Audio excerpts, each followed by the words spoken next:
L'inflation, il y a ceux qui en parlent, comme notre gouvernement, les ministres. Alors je sais, Bruno Le Maire a 4 enfants, il leur fait souvent des pâtes, gna gna gna.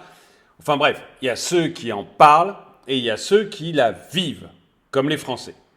Et là, je suis tombé sur un sondage IFOP, justement sur les effets de l'inflation sur la santé des Français. Et c'est extrêmement préoccupant. C'est un sondage, vous allez voir, on va le lire ensemble, qui est terrible concernant l'inflation et son effet sur les Français. Bon, bonjour, bienvenue dans cette vidéo de DME en direct. Comme toujours, mettez-lui un pouce vers le haut, commentez-la, partagez-la, ça aide la chaîne à se faire connaître. Mais sans plus attendre, on va voir tout de suite l'article qui est tiré de ce sondage, qui est un article que j'ai eu sur Yahoo. Face à l'inflation, les Français sont de plus en plus nombreux à rogner sur leurs dépenses au point de mettre en danger leur santé physique et mentale. On en est là aujourd'hui en France. Il faut bien que nos ministres se rendent compte qu'on en est là aujourd'hui en France. Les Français rognent au point de mettre en danger leur santé physique et mentale. On ne parle pas là d'un pays, un petit pays, je ne veux pas être méprisant, mais on ne parle pas d'un pays en voie de développement, vous voyez, on parle de la France quand même. Mais on en est là aujourd'hui en France. Regardons ça. Le constat est alarmant et les chiffres affolants. À l'occasion de la loi pouvoir d'achat permettant aux ménages de résilier leur abonnement en 3 clics, très bonne loi, c'est très bien de pouvoir résilier, que le consommateur puisse résilier le plus rapidement possible ses abonnements, etc. C'est très bien. Donc bravo, cette partie-là, elle est très bien. Et il faut, vous voyez, je reconnais au gouvernement quand il fait des bonnes choses. Ça, c'est très bien. Il faut que le consommateur soit le plus libre possible de pouvoir laisser tous ces abonnements là qu'il prend, Netflix, Amazon, le téléphone, tout le monde vous vend des abonnements. Vous finissez par être, le Français finit par avoir beaucoup trop d'abonnements. Il a l'impression à chaque fois qu'il paye 6 euros ici, 10 euros là, que ça ne représente rien. Mais quand vous faites tout cumuler, il y a des gens qui se retrouvent vraiment dans des situations terribles. Donc, très bonne loi de pouvoir annuler comme ça très rapidement ces abonnements. C'est parfait. Donc l'IFOP lève le voile sur les effets désastreux de l'inflation sur la vie des Français. Réalisée pour le site Mon Petit Forfait, cette étude menée auprès de 1500 Français démontre que la hausse des prix constatée à tous les niveaux pèse lourdement sur le moral et la santé de nos concitoyens. Un Français sur deux saute un repas par manque d'argent. Un Français sur deux saute un repas par manque d'argent. Je ne sais pas vous, mais moi je trouve ça incroyable qu'on en soit là en France. Franchement, je trouve ça mais totalement fou. Moi, je suis né dans les années 70-80. Bon, la France, c'était fantastique. C'était la croissance. Alors une croissance qui avait été limitée à partir de 1974 par le choc pétrolier, mais c'était la croissance. C'était j'allais vivre mieux que mes parents. C'était on se demandait pas si on allait sauter un repas pour manger. C'était la pauvreté qui baissait. C'était la France des classes moyennes, quoi. Et là, on est quand même sur un Français sur deux qui n'arrive pas à se nourrir. Qui saute un repas. C'est incroyable. Incroyable ce qu'on est devenu en 40 ans. 6 Français sur 10 déclarent avoir rogné sur leur budget alimentaire au cours des 12 derniers mois pour des raisons financières. Et ça, j'aimerais vraiment que vous mettiez dans les commentaires si vous faites partie des 6 Français sur 10 qui ont rogné sur leur budget alimentaire pour des raisons financières. Dites-le moi dans les commentaires, est-ce que vous faites partie de ce groupe-là ? Ils étaient seulement 29% dans ce cas en 2007. Ainsi, la moitié, donc on est passé de 29% des Français qui rognent sur leur budget alimentaire pour des raisons financières en 2007 à 6 Français sur 10. À 60%, de 29 à... On a doublé le nombre de personnes. Ah, il y a de quoi être fier. Ainsi, la moitié des Français se retrouvent contraints de sauter des repas régulièrement ou occasionnellement, soit une hausse de 7 points depuis juin 2022.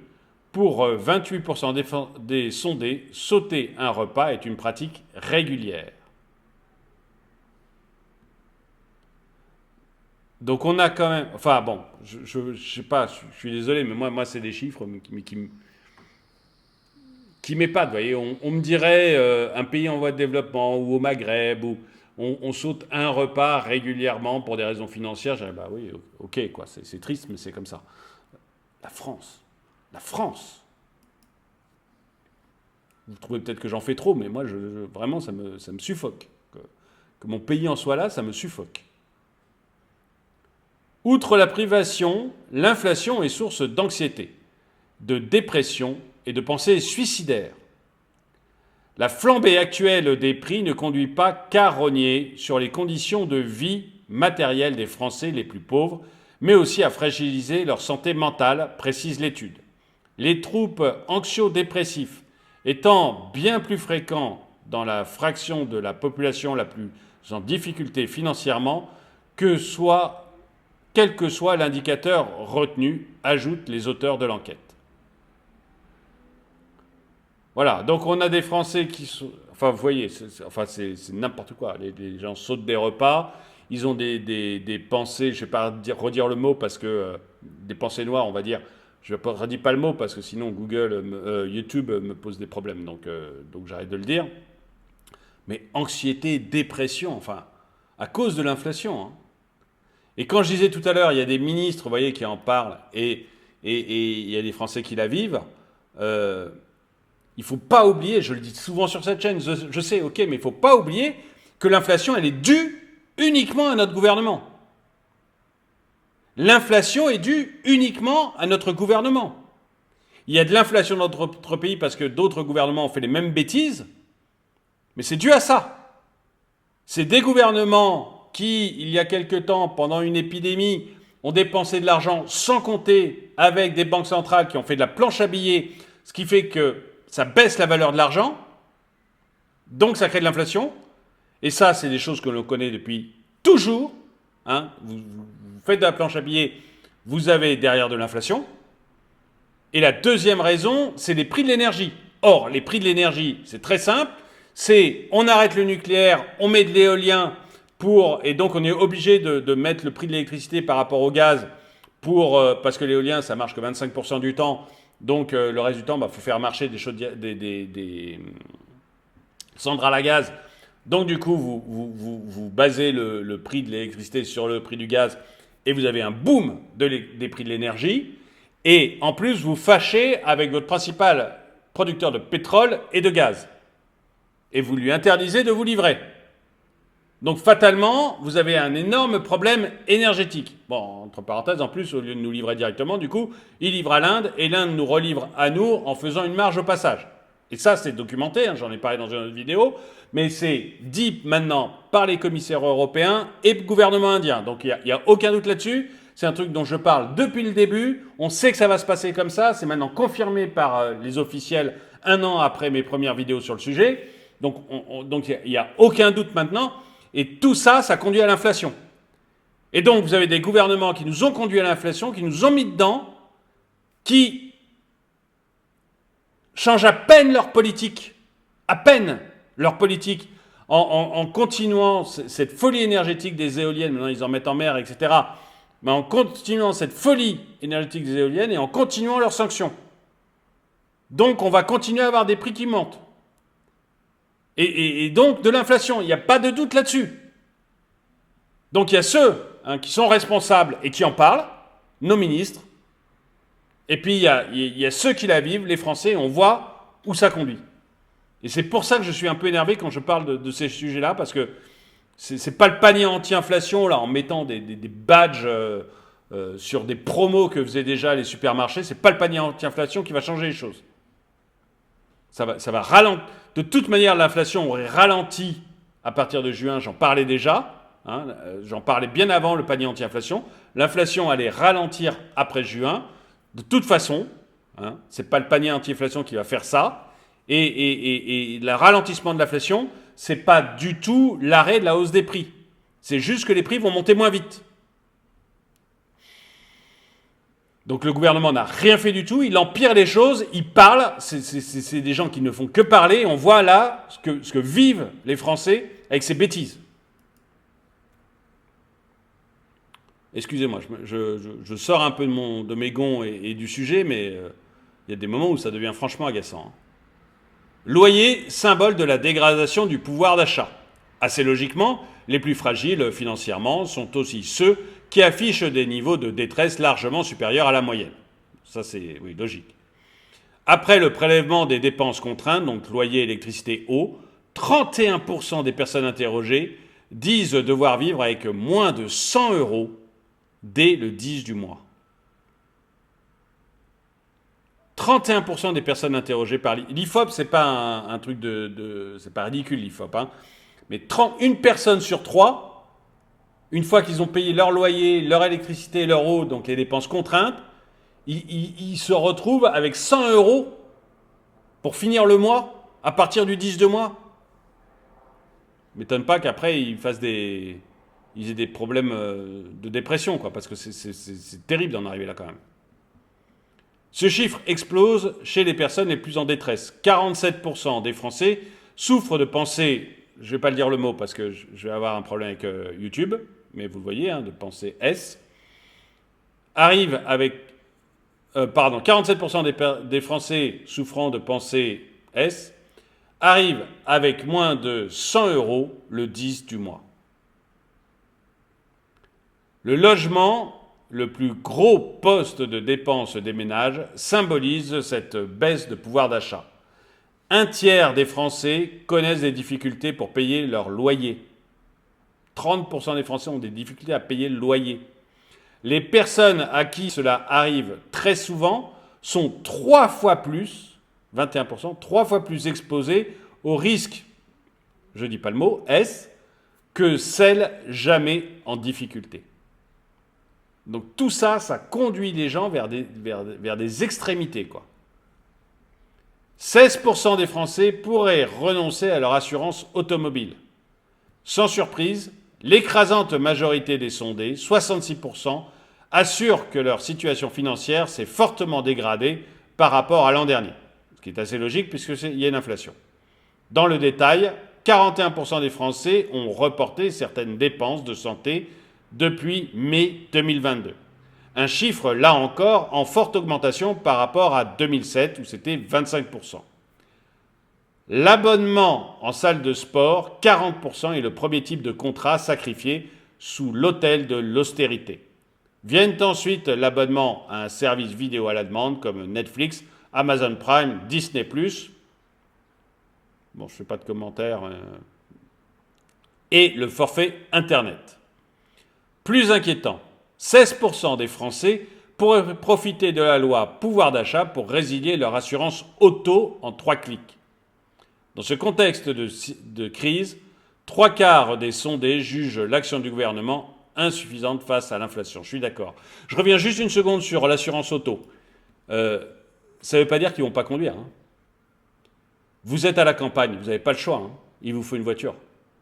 À Paris, à Lyon, on peut faire autrement, d'accord, mais à partir du moment où vous êtes dans une ville moyenne ou à la campagne, vous n'avez pas le choix, hein. Il vous faut une voiture. Ça veut dire qu'on va avoir des gens qui vont rouler sans assurance. Ça veut dire que demain, vous pouvez avoir un accident auto avec ces gens-là. Vous pouvez vous faire renverser par ces gens-là. Donc on voit quand même qu'on est sur un cas mais catastrophique, hein. L'inflation, ça devient catastrophique. Et alors, les gens, les 3/4 jugent que le gouvernement ne fait pas assez, je suis parfaitement d'accord. Mais qu'est-ce que peut faire le gouvernement ? Eh bien, pas mettre des badges. Les deux sources d'inflation, c'est les dépenses excessives de l'État. Alors, certains prix Nobel d'économie et puis l'école de Chicago, par exemple, vous diront que c'est même la seule source, hein, c'est les dépenses excessives de l'État qui créent l'inflation, hein. Donc ça, eux, ils sont formels là-dessus. Bon. Mais je vais quand même essayer d'en... Donc il y a les dépenses excessives de l'État, Et la deuxième source, c'est la hausse de prix des matières premières et surtout de l'énergie. Hein, puisque l'économie, c'est de l'énergie transformée, donc hausse des prix de l'énergie, ça veut dire que derrière, vous allez avoir une hausse d'absolument tout. Hein, l'agriculteur, il a besoin de son tracteur dans lequel il met de l'essence, il a besoin de serres chauffées pour ses tomates, il a besoin aussi d'endroits où il va traire ses vaches, donc avec des machines électriques, où il va aussi s'occuper de ses animaux, et puis après, pour transporter toute la nourriture vers les supermarchés, vous avez besoin de camions, et puis dans les supermarchés, vous avez besoin de chambres froides, etc. Donc l'énergie, même dans les produits alimentaires de base, c'est une source d'inflation extrêmement forte si vous ne faites pas attention. Donc, les deux choses que peut faire l'État, mais très rapidement en plus, c'est ça qui est très énervant. Hein. C'est ça qui est très énervant. Très rapidement, il peut tout de suite dire l'énergie, je sors du système européen de l'énergie. Et maintenant, je base mon prix de l'électricité sur le mix énergétique. C'est ce qui se faisait en France avant. Donc on le sait le faire.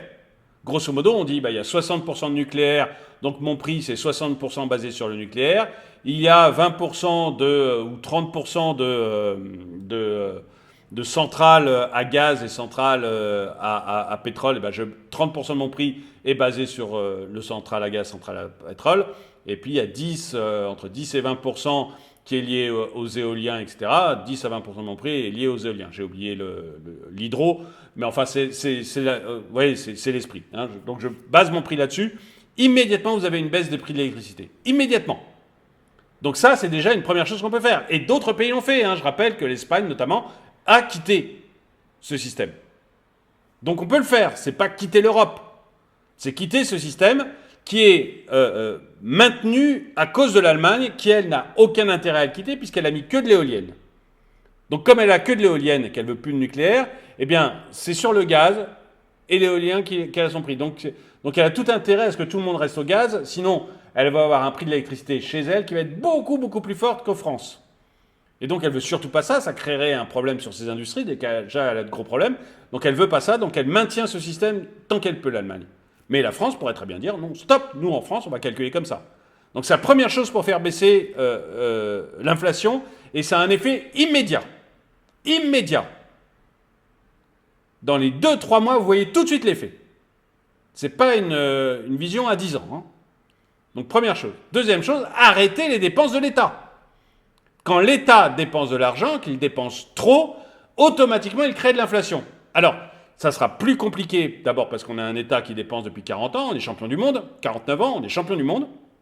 Mais en plus, ça sera plus compliqué parce qu'on est dans l'euro, on n'est pas avec le franc. Donc, comme on est dans l'euro, eh bien, l'inflation liée à la monnaie, elle n'est pas liée uniquement aux dépenses de la France. On est les plus gros dépensiers. Hein, on est ceux qui empruntent le plus, on est ceux qui avons le déficit depuis le plus longtemps, etc. Donc on est fortement responsable de l'inflation monétaire. Mais on n'est pas tout seul. Donc ça aura un effet, mais à plus long terme. Mais immédiatement, l'énergie, l'électricité, on peut le faire. Immédiatement. Et puis si vraiment on veut aller encore plus loin, et on veut encore améliorer les choses de l'énergie, on arrête de sanctionner les Russes sur le pétrole. De toute manière, le pétrole russe, il revient. Il repasse par l'Inde. On le sait, honnêtement, hein, c'est les commissaires européens qui l'ont dit, et le gouvernement indien. Donc on ne peut pas faire plus solide, c'est pas de la conspi de ma part, hein, ils l'ont dit. Bon. Le pétrole russe, il passe par l'Inde. La Russie n'a jamais gagné autant d'argent avec son pétrole. Ça passe par l'Inde. L'Inde, il raffine, il nous le renvoie, il se prend une marge. Donc ça sert à rien. Faisons venir le pétrole russe directement. Ça n'a pas d'effet. Faisons venir le pétrole russe directement, on va baisser notre prix de l'énergie. Donc vous voyez, c'est relativement simple, et c'est pour ça que j'en veux au gouvernement, c'est que c'est pas très compliqué à mettre en place, il peut le mettre en place, et ça va faire baisser la pression sur les Français. Quand on voit ce qui se passe actuellement, je pense qu'il faut vraiment maintenant le faire en urgence et arrêter les grandes déclarations stupides, arrêter les trimestres anti-inflation qui ne servent à rien. Dites-moi ce que vous en pensez dans les commentaires. N'hésitez pas, si vous n'êtes pas d'accord avec moi j'accepte la contradiction. Donc, Si vous n'êtes pas d'accord avec moi, dites-le moi. Mais dites-moi dans les commentaires, et puis dites ce que vous en pensez, et puis dites-moi si vous êtes concerné, si effectivement vous faites partie de ces gens qui sont vraiment en grande difficulté actuellement. Merci d'avoir regardé cette vidéo, mettez-lui un pouce vers le haut, commentez-la, partagez-la. Merci à tous ceux qui soutiennent la chaîne, et moi je vous dis à très bientôt.